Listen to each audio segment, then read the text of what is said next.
एक बार ब्राजील की जीवंत और विविधतापूर्ण भूमि में पेड्रो नाम का एक युवा लड़का रहता था। वह अमेज़ेनन वर्षावन के भीतर एक छोटे से गांव में रहता था, जो हरे भरे हरियाली और विदेशी वन्य जीवन से घिरा हुआ था। पेड्रो हमेशा वर्षावन की रहस्यमय और मनमोहक दुनिया से आकर्षित रहा था। एक धूप भरी सुबह पेड्रो ने एक साहसिक यात्रा पर निकलने का फैसला किया। उसने अपना बैग उठाया, उसमें स्नैक्स और जरूरी चीजें भरीं और अमेज़न के छिपे हुए खजानों का पता लगाने के लिए निकल पड़ा। जैसे ही वह जंगल में गहराई तक गया, उसे रंगस बिरंगे मकोए, चंचल बंदरों और हवा में कीड़ों की हल्की गूंजन का सामना करना पड़ा। पेड्रो को अपने आसपास की जैसे ही दिन रात में बदल गया, पेड्रो ने एक चमकदार क्रिस्टल स्पष्ट नदी के पास शिविर स्थापित किया।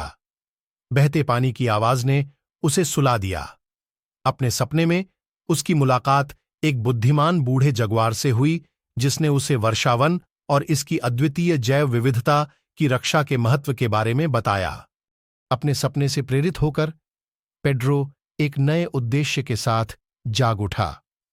उन्होंने अमेज़न वर्षावन के संरक्षण के लिए अपना जीवन समर्पित करने का निर्णय लिया। वह अपने गांव लौट आए और अपने अनुभवों और सपनों को अपने साथी ग्रामीणों के साथ साझा किया, जिससे उनमें संरक्षण के प्रति जुनून पैदा हुआ। पेड्रो और उनके गांव ने मिलकर पेड़ लगाना, टिकाऊ प्रथाएं बनाना और अमेज़न की रक्षा के लिए संगठनों के साथ काम करना शुरू किया।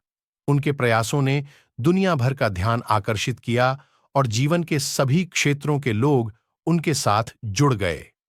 इन वर्षों में पेड्रो का गांव वर्षावन के लिए आशा की किरण बन गया और इस प्राकृतिक आश्चर्य को संरक्षित करने के प्रति उनके समर्पण ने कई लोगों को प्रेरित किया। पेड्रो की यात्रा जिज्ञासा और रोमांच की भावना के साथ शुरू हुई, लेकिन पृथ्वी के सबसे कीमती पारिस्थितिक तंत्रों में से एक अमेज़न वर्षावन की रक्षा के लिए एक आजीवन मिशन में बदल गई। और इसलिए ब्राजील के मध्य में एक युवा लड़के का साहसिक कार्य आशा और संरक्षण की कहानी में बदल गया। एक ऐसी कहानी जो आने वाली पीढ़ियों को बताई जाएगी। चैनल को सब्सक्राइब करें और लाइक कमेंट करें। धन्यवाद।